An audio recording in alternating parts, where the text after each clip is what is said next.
Hi, so now what we're going to do is to make sure that we're going to input a background into Scratch.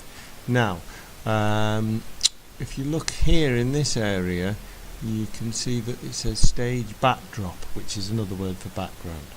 Now you could choose a backdrop from the library. Now if you was making a game that you wanted to set in a bedroom, you've got quite a good choice there. But we want to set our game in a jungle or a rainforest, and there aren't really any good options. There's that's a bit of a forest, but I don't think they're very good. Okay, so if you're making other games yourself, that is what you could use, but we aren't. So what I want to do is I could either take a photo and use a camera, but I think that might be a complication because we don't have any rainforests near. You could paint your own backdrop. Can you see here? You could make your own using the paint feature, which would be good for some things. But what I want to do is to use this one, which is to upload a backdrop from a file.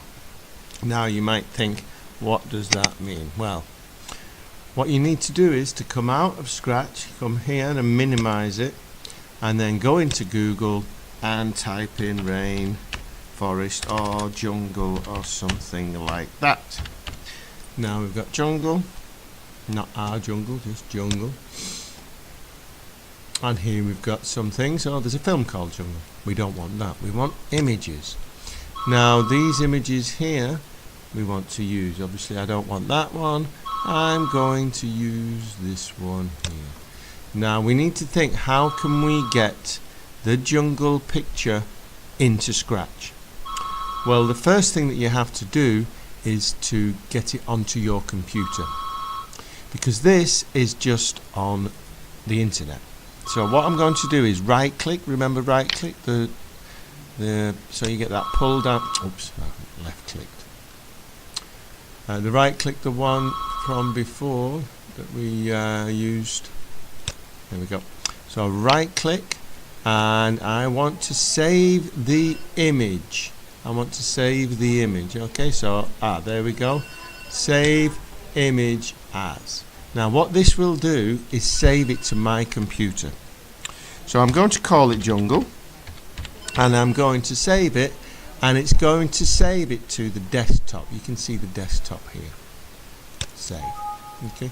Now it says I've already saved one, so I'm going to replace that. Okay. So there's that saved onto this computer. So what I need to do then is to get it into Scratch.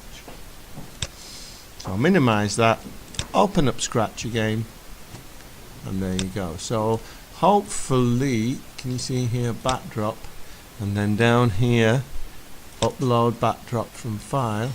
I could look on the desktop and look for images. I'm just scrolling down, and there is the image of the jungle. Hopefully that pops in. Now my Scratch is running incredibly slow for some reason. There we go. I like that. That's a jungle. That fits with your topic. So last year we made the platforms using this rectangle thing. If you can see it like that. Now that's in black, and I don't think black's a good colour, because there's probably quite a lot of black in this background, and later on you'll see why that's important. So what I will do is I'm going to use my favourite button, the undo button. As you can see, it's running slow again. See here, it's saying not responding. That's the Scratch on my computer being really slow. I'm going to undo that.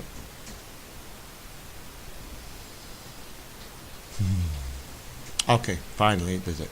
We've got to be patient with computers. But this year I thought I might use the line, because I think it'll be easier to get the same size of platform each time. Now here we've got a little toggle, we call these a toggle, that will control the width of the line. Well, I think that's too fat. Obviously that's too thin. I think that looks about right.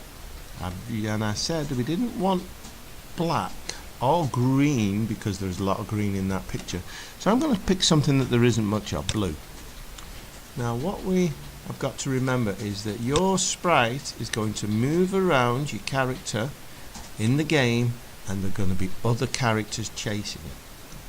Oh, what's happened there? Oh, I'm back on the sprite. Can you see how the sprite's here now? And here we have the backdrop. Sorry, people are trying to phone.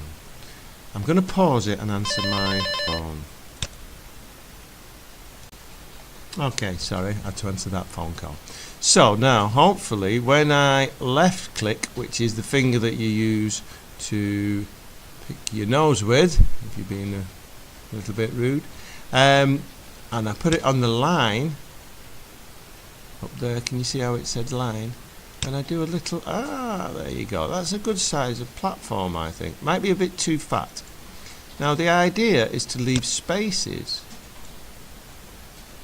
so that the sprite can go down. Oh, my Scratch is not working well at all. So what you need to do is to try and leave an even space here and here and here so that the characters can get through. There you go, that's working better now. Alright. And maybe you might want to do some going down like this. Think about other games that you've played. No, I don't like that one. Think about other games you've played. Now I'm going to pause it again while I do this because it's been really, really slow. And then I'll start again giving instructions. Okay. So now you can see I've made a little bit of a trail kind of thing, like a maze. Now you can see your little character here is going to have to move around here. So hopefully you can see that he is not going to be able to move around there. He's far too big. So we could do one of two things. We could make the maze bigger, but really I think it is the sprite that is too big. So what we need to do is to make him smaller. Now there's loads of different ways of doing that, and whichever way you find that's the best for you, that's fine. But what I usually use is up here at the top there are some tools. Hover above the icon, you've got duplicate, then delete, grow. Do I want that? Nope. Well, that's this one, shrink. I'm going to click on that and see. There you go. And now I've got a little sprite. Now you can see, if I click off, he can probably fit through those little holes. So that is where I want us to be, at least by the end of the next lesson. I think he needs to be a little bit smaller. I'm not changing my sprite at the moment. I'm not putting in jungle creatures in there at the moment. I'm making sure everything works perfectly. Trial and error. So I'm going to go back on the script.